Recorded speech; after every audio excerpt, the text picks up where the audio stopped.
I love the zip system doors. I think that's fantastic.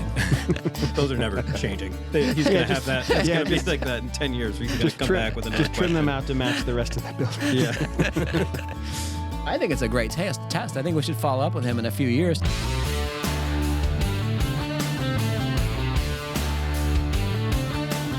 Welcome to the Fine Homebuilding Podcast, our weekly discussion of building, remodeling, and design topics aimed at anybody who cares deeply about the craft and science of working on houses. This is Senior Editor Patrick McComb. I'm joined by Associate Editor Matt Milham. Hello. And Rob Watzak, Digital Brand Manager. Hey, Patrick. How are you, Rob? I'm good. Special greeting from Rob for me today. Please email us your questions at fhbpodcast@taunton.com. You can find previous podcasts and check out the show notes at finehomebuilding.com/podcast. So we got some updates from you, Rob, during the week, and I guess your solar project has made some progress. Yeah, I've been working from home for the past couple of days. No, actually, so how do you prevent yourself from watching them constantly? We talked about this once before about how contractors love when people hover over their shoulders. Yes, indeed. And I was just being a good homeowner. I wasn't. I basically went up to them at the beginning and just greeted them and thanked them for being there and just kind of checked in with what they were doing, whether they needed anything from me. And I occasionally, only 2 or 3 times throughout the day, just kind of popped in and was. Did you climb the ladder? No, I didn't go up on the roof at all. I have not seen my solar panels up close except for when they were coming out of the back of the truck. Well, this weekend I'm coming over and we're going to go up there and check them out, see what the quality work is. Yeah, they seem like they did a good job. And so where is it now? So basically I was saying I've got 2 south-facing planes of my roof, and so it's on 2 separate sections of roof. And pretty much covers both of those sections. I have 28 LG solar panels. I think there's something like 40-something by, I don't know, there's maybe 4 by 6 or something. I'm not sure exactly how big they are, but the whole system is a little more than 10 kilowatts, and that's 28 panels. Oh, that's a lot. Yeah, and my house has a lot of electric appliances in it, so they were sizing it based on what my current load is, which is kind of ridiculous. So tell me, how much is your electric bill presently? My electric bill, not including the $100 that was tacked on by another low-energy loan that I got the mini splits put on, my electric bill ranges between the smallest it goes is about $180 a month, and the biggest one I've seen is 3-something. Yikes. Wow. Yeah. But you got to think about the fact now I'm not paying for oil or pellet. I buy maybe a dozen bags of pellets in the winter to supplement during the colder weeks. And so that $250 average per month is covering my heating and cooling as well. That's pretty cool, though. So the panels are done. Panels are done. They fired them up to test them out, and I have to wait probably about a week for the local electrical inspection.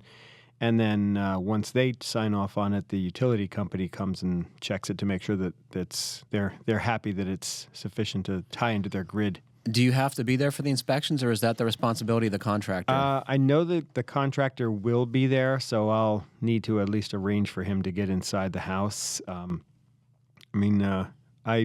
like to possibly be there, but I'm not sure if I need to be. And so hopefully in about 2 or 3 weeks, I'll be spinning the meter backwards. Spinning the meter backwards, yeah. So the system that I have, and I think this is getting more and more common, instead of having a single large inverter that converts the DC power from the panels to the AC that higher voltage that you need for your house, they have what they call micro inverters, which are these things that look like little hard drives to me. They're these little boxes, maybe an inch or so thick, and about the size of a small notebook, and they, I believe, clip to the rack that then the solar panels sit on top of, and everything plugs in together. So they're running line voltage, the full voltage, I guess it's 240 volts from the roof down to the house. So running over the back wall of my house, the north wall of my house, and then in through the basement to the panel is conduit with these big red stickers that say Don't cut. danger. Do not dangerous hack solar with a power. hatchet. Solar power source or something like that on them. And there's a disconnect for the fire department, right? Yeah, so the disconnect sits outside right next to the meter pan. It's just a big fuse box. And then inside, next to my service panel, they put this box that has a modem in it that has the coolest thing, in my opinion. So they can monitor every single panel on my roof at all times, and if any of them looks like it's failing or running at less than its intended production level, they can come out and service it. I was talking to one of the electricians, and he said that they have a monitoring company that monitors this stuff for them, and as part of their service contract or warranty. And he said that you get a lot of the really nerdy homeowners out there who are into tracking their power consumption. I mean, you figure, especially in the early days of solar, most of the people who were doing it were really really geeking out on it. So, it's like making money. So I can understand the appeal, right? Sure. Yeah. It's like, I want to know how much money I'm making a sunny day. But it's also like those guys who like overinflate their tires to see how much, see what kind of mileage they can get out of their Prius. Yeah, or like even more dangerous than that is they turn the car off. There's like a whole, what do they call it, hypermiling or something like that, where they're basically risking everyone's lives on the road by like doing rolling stops and like hovering at different speeds. Taking every little feature they can out of the car, the seats, the seat belts. Right. Yeah. To get the weight down. But, on that note, like fun. Yeah. I have actually thought about it. Once I see what kind of power I'm producing, hopefully eventually getting an electric car, because if I can cut my consumption down by getting a better hot water heater, doing some more insulation, I'm hoping that I'll have enough surplus to pay for my my commuting costs too. What about if we got some big lamps and shined it at your roof? plug them into the outdoor outlets on my neighbor's house? Exactly. 24/7 solar. Yeah, right. Perpetual motion machine. Yeah. I think we're onto something. But so, the place I worked before had the company I worked for before this had 2 charging stations on the outside. They were like state charging stations, but they were, using them. I've seen those. Are those free? No, you get a subscription to them. I mean, they're subsidized, but they're by some company that, there's actually, it's not that hard to find places to charge an electric car these days. On my town green, there's this little kiosk just right in the little middle shopping district in my town that you can just plug your electric car into. I don't know about you guys, but all my neighbors have outdoor outlets. It seems like it'd be really easy to charge up an electric car. But of course the car nut that I am, you could easily find an affordable used electric or plug-in hybrid or like a Nissan Leaf or something like that, or a Ford has a Focus electric. But of course, I'd probably rather go the route of like taking that old Ford of mine and putting an electric motor in it. Sounds practical. Do you keep the 4-speed? Yeah, no, actually, if I did convert a vehicle, it would probably be something more like an old Volkswagen. That seems to be a pretty common choice because they're so lightweight and easy to work on. Yeah, I think the electric motor would be an upgrade for a Rabbit or Yep. All those diesels ran forever. What's your story? I got nothing going on. Everything is like incremental in my house. Yeah, I told you. I ended up tearing out a bunch of drywall because I was having a hard time finishing a sort of a troublesome spot. And we talked about this recently, like when something is not working at a point, you just have to just stop trying. It's just easier to start over. Yeah. And already, I mean, I've spent probably less than an hour on putting it back together, and it already looks better than it did after like more than a month of attempting to basically fill in what was. But you got to try out setting type compound, right? Yeah. How'd that work? It was fine. That was your first time using it? Yeah. But I mean, I had. We should tell folks that setting compound is chemically hardens, not by drying. So it's good for big fills and if you're in a hurry. Yeah. And, I thought I was kind of in a hurry. Like, I just wanted to get this done after more than a month of, like, trying to fill this Well, I bet your girlfriend is more in a hurry than you are. divot sort of in the wall. And, now we're getting to a point where we can actually maybe use the bedroom. So that'll be nice. Oh, my God. So now that your bedroom is like taking shape, I just tore all mine apart. Yeah. I did a bait and switch on the family. Mm-hmm. So we've been talking about adding some closet space in our house for a long time. And so it had kind of fallen off the burner altogether. But on Sunday, I was feeling very energetic, shall we say. And I said to my wife, I was like, let's get this project going. I was like, today I'm just going to deal with the electrical outlet we have to move. That should be a nice half-day's project. And I was like, and then we'll talk about where to go next. So I found the circuit and turned it off and pulled the receptacle out. And I found it's the very last one on the line, which is the easiest possible scenario. So then I decided to rip all the trim and doors out of the existing closets. And that's our bedroom. I'm going to close off that opening, and then a bigger closet will face toward the living space. And then once that wall is free of the closet opening, I'm going to move the bed there and then build a much bigger closet at the other end of the room, where I temporarily created some spot to hang our clothes temporarily. Yeah. So that is almost my entire wardrobe. My wife's is like, I don't know. She doesn't have a lot of clothes either, but that's probably half of her clothes. So you're a minimalist.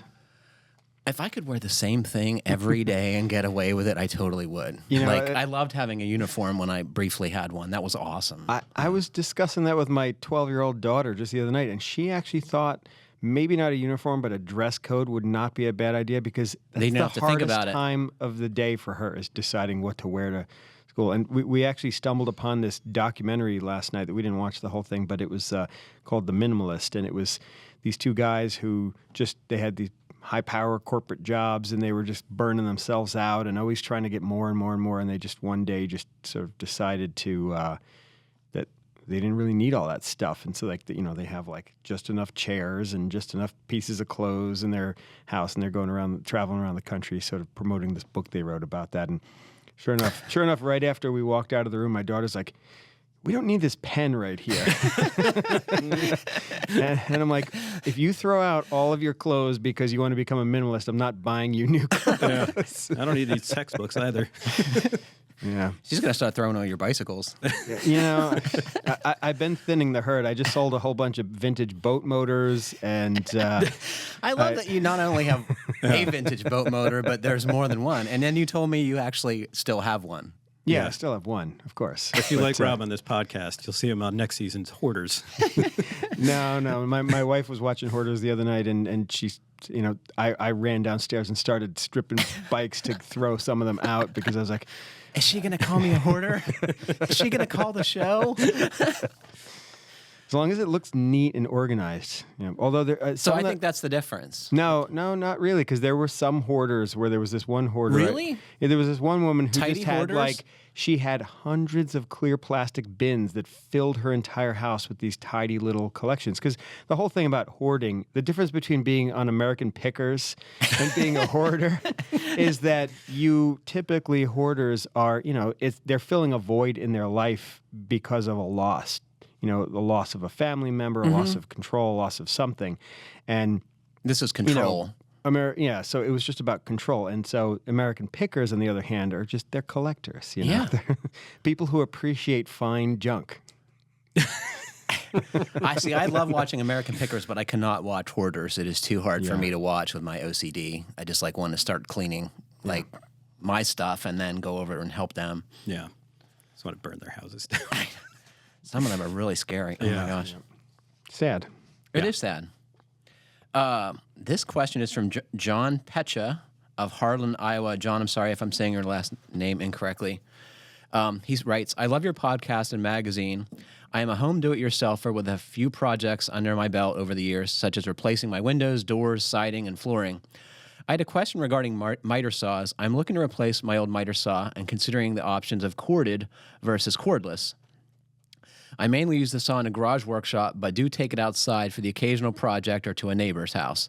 I'm considering a Capex corded miter saw and the new Makita XL06PT. I love Makita's insanely long product numbers here.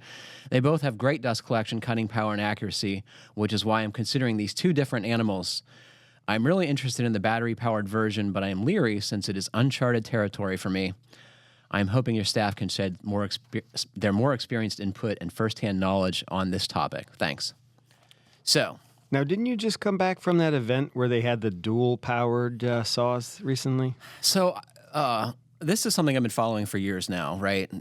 Hitachi, in reference to Rob's comment, is the most recent entrant into the cordless miter saw territory, and their saw, as you suggest, is a little different. It also has a AC adapter, much like DeWalt's cordless slider. Under its new name. The FlexVolt. Well, Metabo, right? Hitachi's new name is... Yeah. Did I say Hitachi? Yeah. Oh, my God. Sorry, Hitachi. I mean Metabo, HPT. Yeah. So they've changed their name, and they have a new saw. And yes, I did come back. And I would say that there is no difference in performance between a corded and a cordless miter saw now. Obviously, you're going to need to have batteries, and you're going to need to replace them, but they last a long time. So I would say that's no longer an issue. Yeah, and it depends how much work this guy's going to do. I mean, if he's only using it on weekends and he's not, doing like a whole siding job, then he's not going to have to worry about running out of batteries. I know, and I have a review in hand that's going to be in a future issue of Fine Homebuilding, written by carpenter Nathan Rinney in the Ozarks, and he uses Makita's 7.5-inch saw that has two 18-volt batteries, and he says even with production cutting, it cuts all day. So I think the runtime is a non-issue. Yeah. The question is, do you want to spend extra money to have the cordless convenience? I got to admit to being a longtime skeptic of cordless miter saws because unlike a recip saw or a right angle drill or so many other tools, like once you set it up, it kind of stays in one position. But what people have convinced me, and I find myself, is like saving the setup time is a huge deal. Right, you're not spending a few minutes every day or every time you use it. It really depends on what kind of work you're doing. I mean, if you're a carpenter who's building a house, you're going to set that thing up and like leave it in the garage for maybe weeks, or doing a large remodeling project. But if you're someone who does one project that might only take a day or even a couple of days, or even 15 minutes. Well, yeah, certainly those little projects. I mean, there are so many projects around the house that don't get done as timely fashion as they would for me because of the setup. Because of the setup time. Yeah. And I mean, the older I get, the more I appreciate having tools that are either easy to set up or having multiple tools so I don't move them around as much. Yeah, totally. Yeah. Get a rolling stand. Yeah. If you're going to be taking this thing outside, you don't want to be setting that up on a table or anything. No, working on the ground is ridiculous. Yeah. But yeah, I mean, back to the usefulness of these new cordless tools is they're just as powerful. They're just as good as it's just a matter of the additional cost. So it's cost for convenience. Well, and I don't think that's going to be an issue for John because he wanted to buy that $1,400 K-Pax, right? Right. So he could buy all these saws. I mean, is that worth it? He could have one everywhere. Yeah. Is the K-Pax worth it? It seems like a lot of guys burn them out. So the thing is about Festool, they make a lot of fantastic tools. I would say this is not one of them. Mm-hmm.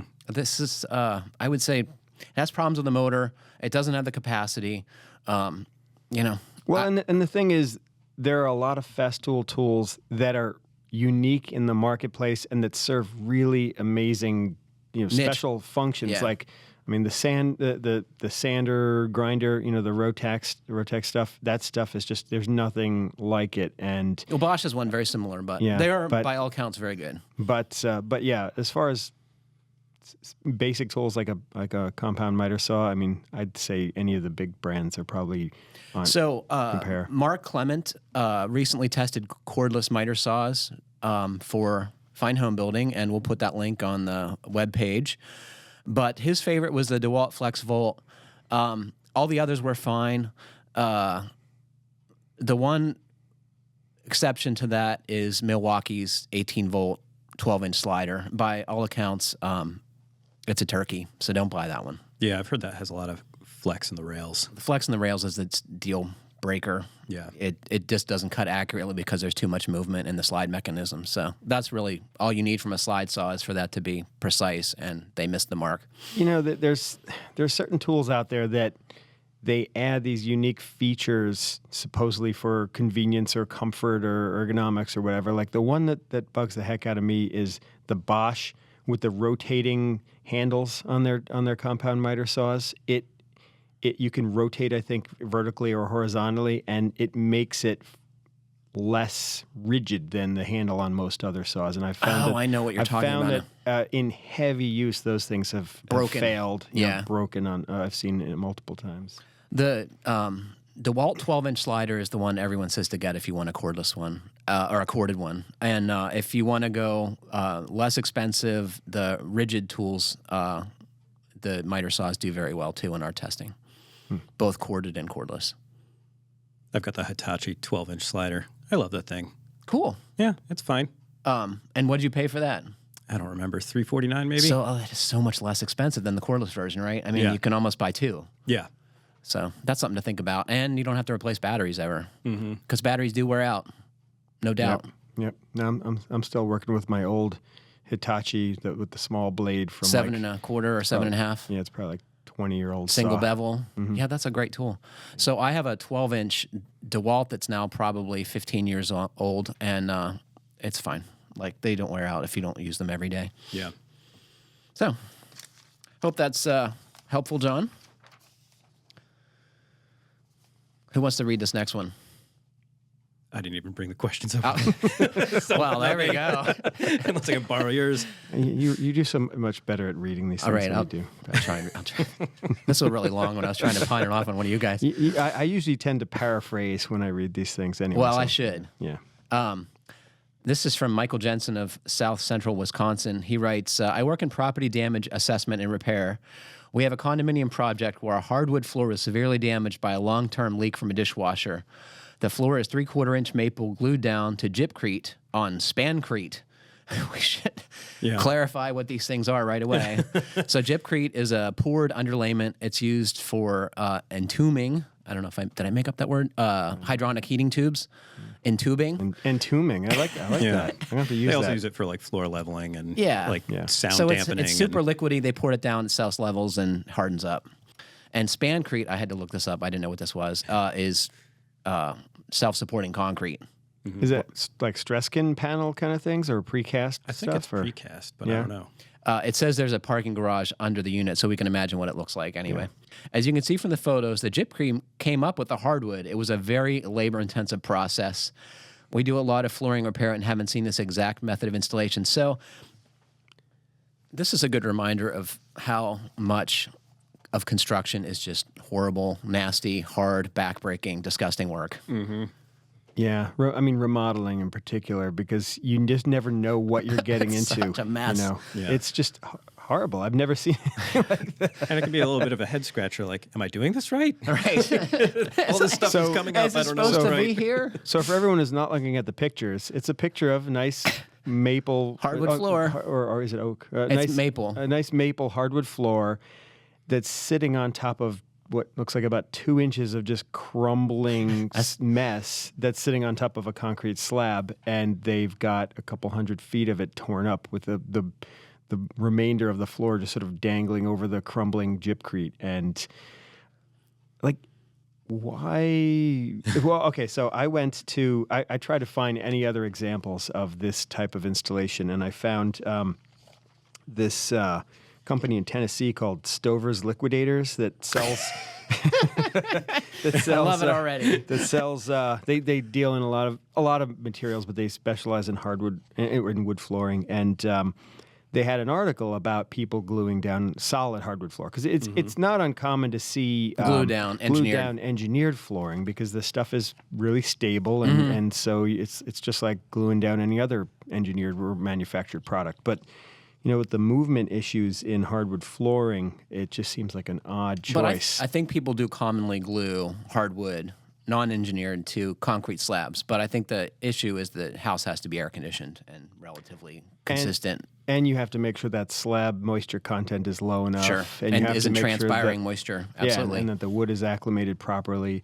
But this company, they deal in 5/16 inch and 7/16 inch solid hardwood flooring. And they say, according to what they distribute, they said that they will warranty a floor glued down over concrete if it's one of those two thickness products, but not 3/4 inch solid hardwood. And they only wanted it to be on grade or suspended concrete, so not in basements. I'm assuming is what they mean by that. So I've seen this underlayment in residential settings that was meant to be hardwood installed over it, but I don't know what the long-term success of that installation was. And this was in a very expensive climate-controlled home, so I'm guessing it's probably not an issue. But the thing, you're looking at this situation here, and it just seems like, I understand that gypcrete seems like it's probably just part of the process of building that concrete, that assembly, but if you've got all that extra space, a couple of inches of concrete, why don't you do sleepers and insulation? So you actually got some insulation over that insulation would garage, be a great idea. So here's Michael's question. Any suggestion on options for replacement of the floor? The homeowner and insurance company expected to return to the pre-loss condition, which means a solid hardwood floor. At this point, we're looking at pumping in new gypcrete, waiting for the gypcrete to come to an acceptable moisture content, and installing a new hardwood floor. The homeowner is out of the unit while the work is happening, so a long delay for curing of the gypcrete is a problem. We've considered installing cement board underlayment, but that would not give the same level of uniformity for the installation of the flooring. So that tells me why they did this originally, was to level the floor. Right. This situation brings up the larger issue of building in a way that is more resilient to damage and that allows for removal and modification of building components when things go wrong or when people want to change their living environment. It's a problem we face every day while dealing with water and fire damage. Well, that's a great question, Michael. So I think I would not ask us, to be honest. I would ask the company that makes the gypcrete underlayment for a spec on installing hardwood flooring above it. And if you can't, then I would be very worried. And also check with the hardwood flooring manufacturer to see what kind of installation they'll allow, because Totally. I mean, a lot of times they don't want you to glue this stuff down. So the company that makes gypcrete is Maxon, Maxxon, and I would contact them about a proper spec for hardwood. Yeah. I mean, if I hadn't done the research and if I were just a remodeling contractor coming across something like that, I can think of a couple of different ways you might want to do something like that. I mean, maybe we had an article a while back about doing an insulated floor over a basement, and it was EPS continuous over the concrete, and then I think it was a staggered double two layers, double layer. inch is a commonly accepted way to do over the rigid foam insulation on the floor. Yeah, and if they didn't want if they weren't going to bother with the insulation, maybe you do a thinner layer of gypcrete and then 2 layers of plywood on top, subfloor over the top of that. That seems like a reasonable solution. Yeah. I went digging on the gypcrete sales sheet because of Michael's query. A long dry time while the gypcrete cures is not not practical.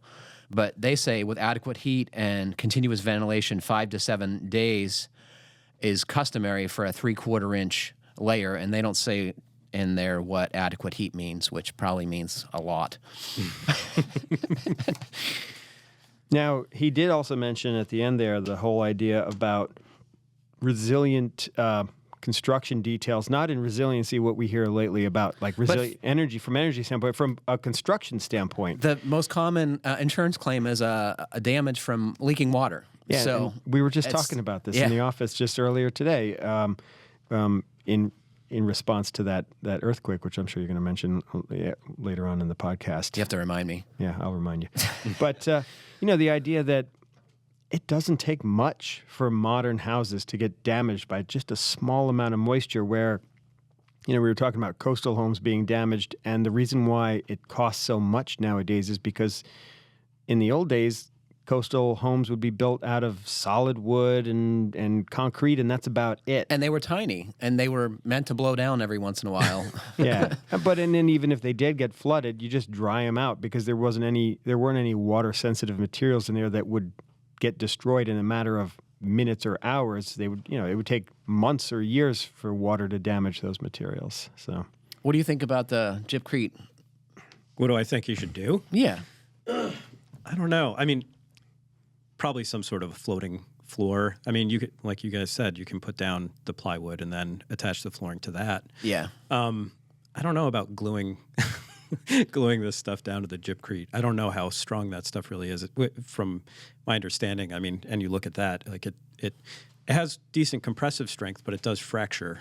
Yes. So, and the marketing literature even points out, like, beware of point loads and stuff like that, because it will Yeah. But they're saying 2,500 PSI, which is pretty hard. Which is fine. But I mean, I'm thinking more about if you are gluing down 3/4 inch hardwood onto that, and it's not, say, quarter sawn. If it's just plain sawn, that stuff's going to move quite a bit. Sure. And I would imagine that it could break that glue bond pretty easily. But I don't know that for a fact. Yeah. I'm also curious. I mean, the gypcrete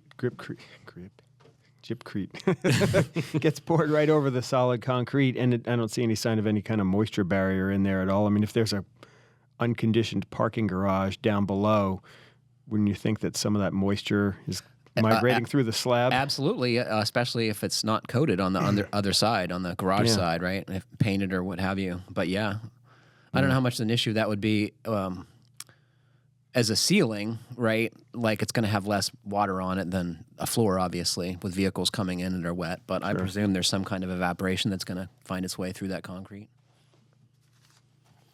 We're going to hear from like a dozen engineers telling me I'm an idiot. This is a good one.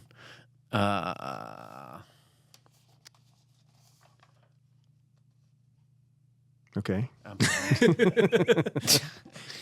It was sent Question in sign language. 3. Yeah. Question 3. Oh, okay. I own a remodeling business. This is from Joseph Lewis from rural Texas. I own a remodeling business and have a 40 by 60 slab on grade shop. The last minute before the slab was poured, I remembered to put in conduit for some floor outlets. See pick. I want to install one 120 and one 240 receptacle. I haven't found a good solution. I have seen the single outlet residential floor boxes, but both 120 and 240 outlets will not fit in them. So you can get a residential floor box, but it's only a single gang. Plus, I'm not sure about how resistant they'd be to a shop environment. The ones I've seen are brass, so I would say that's probably not the right thing. My idea is to weld up an enclosure with a hinge lid, chisel out an opening in concrete, and install.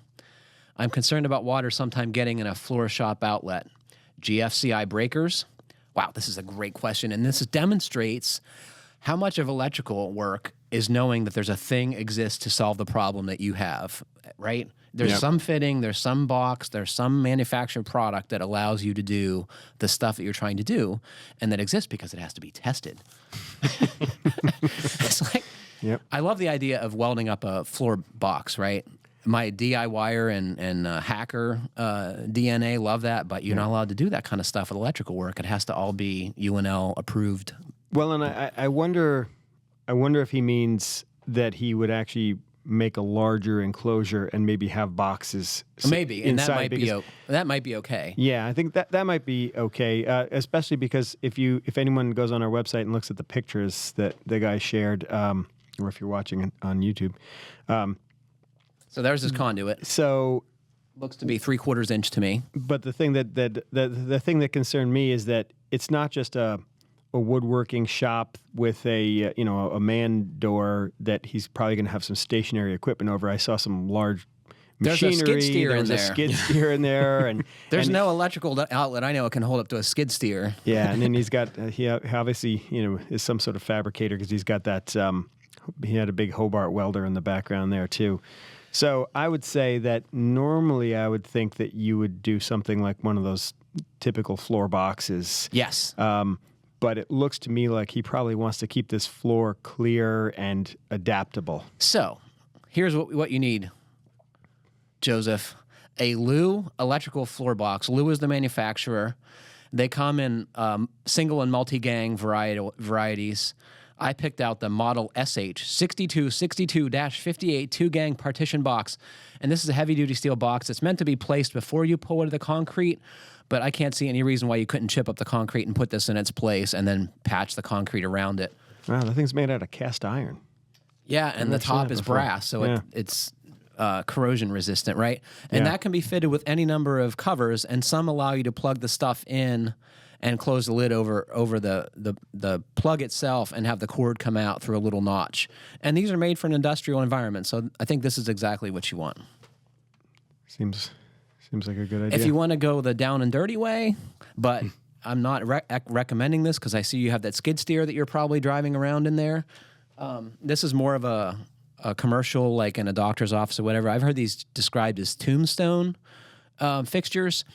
And this one is a 2-gang. It allows you to put one outlet on one side and another on the other side. And the only problem with this is it sticks up, and it seems like it would be prone to damage. Basically, it's what it is it's a flush-mounted fixture that probably sits on top of a recessed electrical box, I'm guessing. Or do you run the conduit? No, I think it's a fitting, a knockout on the bottom, and then conduit. A fitting goes into it. So I think this would be the easy solution. You wouldn't have to bust up the floor, but I think the other one is better. Yeah, I mean, that's the kind of thing you might use if you know that this is a dedicated spot for like a CNC router or a table saw. It's meant to go under your desk to plug in a computer, right? Yeah, but in an open floor plan shop, you probably don't want something like that. But yeah, that other box looks like a great idea, that first one you mentioned. I think that's what it's made for, so that's what we do.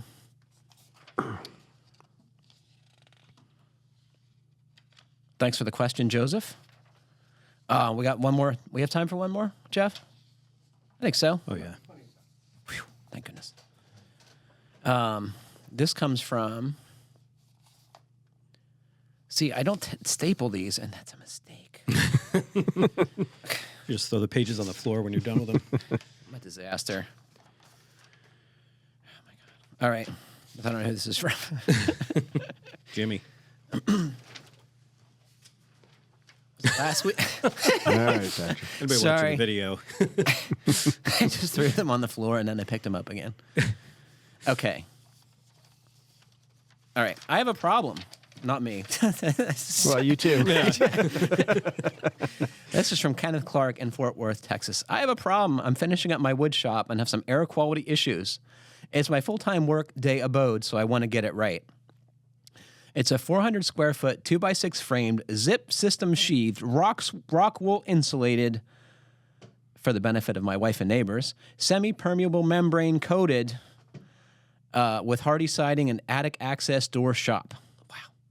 I haven't done any formal testing, but it seems to be extremely tight. A gasket and extra sheet insulation on the pull-down attic ladder seem to work well. I left it with no heat on for 12 hours and 30-degree weather, and the inside temperature dropped about 8 degrees. That's not bad. Yeah, it's not bad at all. I didn't want in-swing doors or pay the horrible prices for out-swing doors, so I built some temporary doors from, guess what? Zip sheathing. Zip sheathing. I love that. They're hung in barred door hardware and have an added wedge at the bottom that pushes them closed and helps them seal. Okay. Inside, I think, is mostly done. And currently, anytime I use the dust control system, I get lots of fresh air coming in through the not sealed up door. That's going to change. As my mother used to say, close that door. Don't try to air condition the whole state of Texas. Everyone's family says some variation of this, right? The mini split works great, but I need to seal things up so I don't bankrupt myself. Air conditioning and dehumidifying the air constantly. In Fort Worth, Texas, that would be a problem. Running a 4-hour CNC session pulls a lot of air in. I plan on closing the dust control system and routing the air back into the workshop conditioned space. If I do that, then I won't be getting any fresh air. An HRV or ERV are overkill and expensive. Any ideas? So basically right now he's got one of those tubular with a bag underneath dust collector system like you see in most wood shops. And I'm gathering... These things move tons of air. Yeah. I'm gathering that he just has it exhausted to the outside, so he's pulling up makeup air from the inside of the shop. Exactly. So I don't really know much about the specs on those things. I mean, are there the filtration systems in those things are sufficient with the one or two stage filters for running the air back into the building? I would think so. Yeah. So basically he just needs fresh air on a regular basis, just so that airtight building isn't. Yes, and he says he's going to convert this so it blows the air back in the structure, right? Which will solve a lot of the air leakage problems right now because he has to replace all that air that he's pumping to the outside. Yeah, so of course that's going to make the door leak like a sieve. Yep. But he's smart enough to know that once he does that, then he has to make sure that if he's built a truly tight building, that he has to have healthy air in there. I have a great idea. Mm-hmm. It has windows.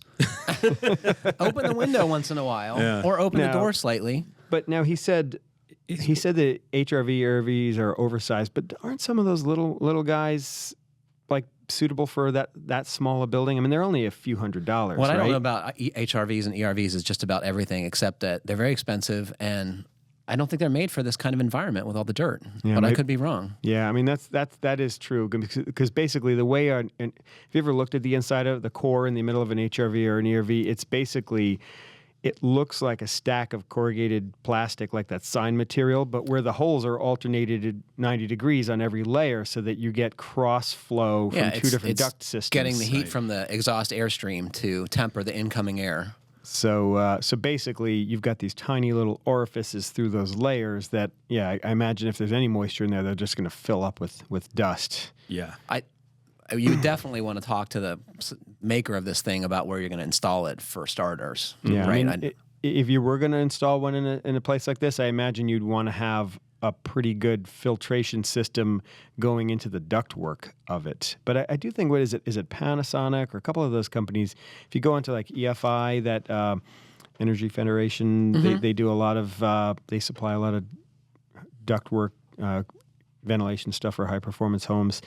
And I seem to remember there being some pretty small HRVs interviews on there, but the simple thing is same what we were talking about, the bath and the moisture problems in previous podcasts, is just run a small bath fan with a timer, Oh, that's a good idea. Yeah. But you don't like my window idea? Well, I do like it. It seems like he likes to build his systems in here so that they're kind of an engineered part of the whole instead of just, if he was going to go that route, he'd probably want to just crack the door. I think he's overthinking this. If I can be so. Yeah, is he also like just worried about the comfort of it? I mean, it seems like he's worried about just like venting all that warm air out. Yeah, well, but if he makes the doors tighter, and makes the big thing is the dust collector. It needs to deposit and suck its air from the building, right? It's got to replace the building air. Right. No, and I understand all that. What I'm saying, my thought is just get like radiant heaters instead. Just put one of those big things that they have in like Walmart or whatever, Home Depot, and put it in. No, the thing is, the ceiling. The whole point he's saying is that he's got a mini split in there for HVAC, and what he's saying is that once he brings the dust collection system indoors, 100%. He's in not his tight building, he's just not going to get fresh air. And so rather than like going the simple route, like Patrick says, just crack a window, I mean, he's saying that he understands that an HRV or an ERV might actually save him some of his heating costs and prevent him from just pumping moist air back into the building. Yeah, I'm just saying leave that thing outside and just put in your radiant heat and just open a window. Put the dust collector outside. Leave it where it is. Isn't that the issue now? Oh, no, that it's just pushing? I think you're basically I think the dust collector is sort of a non-issue once he's basically just talking about he wants to make sure he has fresh air in his tight building without air conditioning or dehumidifying the outdoor air. Yeah. So my solution doesn't work if he's worried about energy costs, but I think it's or really humidity too. Very little. I mean, because the building is not occupied, right? So you don't have people creating heat, right? And much of the day, at nighttime, it's empty. I'm sure, right? It's not, doors aren't opening and closing all the time. It's going to stabilize very quickly. Yeah, I mean, obviously, if you're running if he wants to run fresh air into there, he doesn't need to run it while the CNC's running if he's not in the shop, or maybe he is still in the shop tinkering around. But it seems like when you're not running the shop, there's no need for any fresh air in that building. And if the things you're using, like the CNC, I've seen ones that, plasma cutters that they make smoke that you should probably not be breathing, right? So you need a hood over that and to exhaust that air from the point source where it's being made. If it's filling up your shop, that's a problem. Yeah. Well, I gather by the pictures he's probably talking about a wood one. But still, it does. Those things are probably hooked into the dust collection system, I'm guessing. That's my hope. But, I mean, I'm guessing that he means that he just wants fresh air without wasting heat and without introducing too much humidity into the shop. And I'd have to do some looking into that. I mean, maybe one of those really compact $400 ERVs is not a bad idea, but again, you're going to worry about dust. So maybe it has to have a good filtration system on the ductwork, or just some like 1 or 2 stage filters that go over the vents, the makeup air for those ducts. I don't know. Does that seem? Yeah, I don't know. It all sounds complicated. Nice shop, though. Yeah, it's nice compact shop. It looks like it's right in his backyard from one of those. It's pretty tidy, pictures, I got to say. Which, it's good, Kenneth. Keep that space functional. I love the zip system doors. I think that's fantastic. Those are never changing. He's going to have that. It's going to be like that in 10 years. He's going to come back with another Just trim them out to match the rest of the building. Yeah. I think it's a great test. I think we should follow up with him in a few years to see how that material is holding up, exposed like that. Mm-hmm. Probably be okay. And I love that he used the tape on the top of it. That's trim. That's fantastic. So you know what? I don't think we did such a great job with that question, but I'm going to go look into if anyone else has used ERVs in workshop settings like that before, because well, I do know that there are industrial scale ones, but obviously they're for huge buildings. This is definitely a manufacturing problem that is real, right? Yeah. I think his shop is small. It's less of an issue, but this is solvable. Yeah, totally. With enough money, totally solvable. Yeah, and that's part of the problem, I think, is the scale is so small that like finding a solution that's basically scaled correctly to that. Yeah. And he obviously recognizes that, because it's not even just the cost, it seems. It's the fact that he feels like they're overkill for the space that he has, the available options.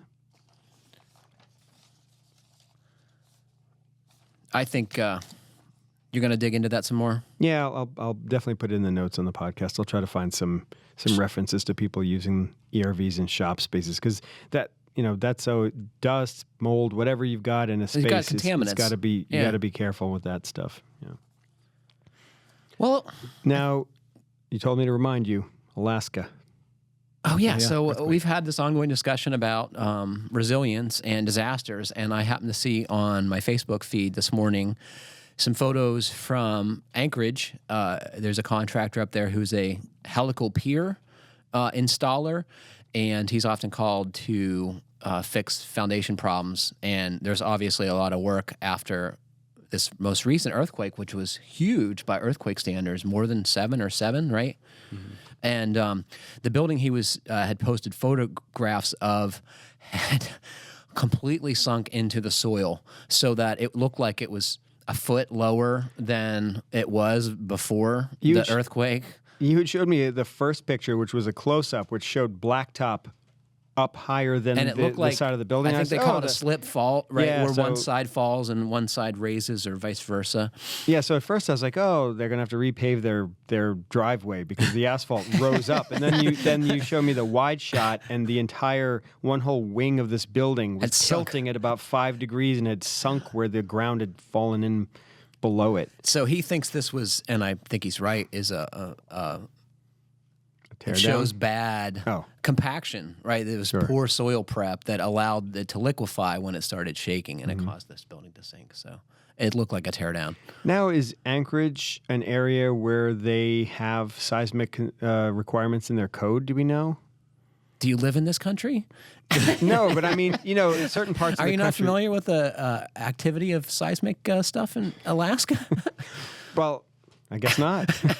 But I'm just saying. I mean, you were talking about poor prep, or possibly underneath a slab. I wonder what the material requirements are for that. I mean, I don't know if the seismic requirements deal with have different subsoil requirements. I don't, or substrata. I don't know if that's. I don't know, but I do know that you have a very high design specification for that area because of the shaking, right?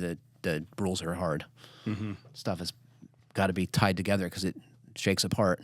Yeah, you should. What there were about half a dozen different buildings in that guy's photos. And another interesting one, which looked like attached townhomes, like probably 2, 3, 4 units, and it looked like one had separated from the other, and sunk down a little bit. It was incredible. Yeah, there was one interior shot you showed where the bottom plates on the walls were about 6 inches above the floor with nails sticking out of them. And the floor had sunk and took the bottom plate with it, and you could see the nails sticking out of it, and the studs were several inches above. The whole floor had dropped below the walls.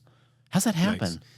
Well, I mean, you mentioned compaction, but it can be hard to get the soil, get deep enough. Well, really, yeah, because liquefaction can happen, I mean, if there's any water in that soil, if you shake it enough, it will liquefy. Yeah. So, I mean, there's a certain limit to what you can engineer around. Sure. Yeah, I mean, you figure you're not accounting for all of the soil deep down in the ground underneath that's been undisturbed. I mean, who knows if there's pockets of different minerals or different soil types down there that, or even in adjacent properties where all of a sudden it gives way. I mean, that's what happens with sinkholes a lot of times, is that there'll be underground channels of water pulling material away for a long period of time till it finally just caves in. Yes. You know what I don't really understand. And that's something else we have not talked about. Sinkholes. It's fascinating. Or even more strange is how out west we don't have that in our area at all. Expansive soils. Expansive soils. Like what is that? It's clay. Yeah. It's clay that takes on water and grows quite a bit. It's a problem. Yeah, because I remember I was writing a case study on Green Building Advisor years ago, and they were doing these pre-stressed concrete slabs so that they would basically float on the expansive soils. So they use these like cardboard forms to pour on, and then the thinking is that they'll disintegrate, and then that keeps the slab above the soil so the soil can expand when it gets wet. Wouldn't that be a fun problem to deal with? And people ask us in New England if the heating is a problem. I would say that's not a big deal. Yeah. And then meanwhile, you watch some of those DIY shows where they're putting down patios on soil with no preparation whatsoever, and you wonder how long those things last. Those shows make me laugh. Pavers will probably last forever. They just move around. Just won't well, stay yeah, in place. maybe but maybe I don't know. Maybe in Southern California you can just throw stuff down on the dirt because it doesn't move. No frost heave, no expansive soils. Yeah. They do have earthquakes. No grass growing between them. Yeah. Well, sadly, that is all the time we have for today. Thanks to Matt and Rob for joining me, and thanks to all of you for listening. Please remember to send us your questions, fhbpodcast@taunton.com. Please remember to send us your questions to fhbpodcast@taunton.com. And please like, comment, or review us wherever you're listening. It helps other folks find our podcast. Thank you all once again, and happy building.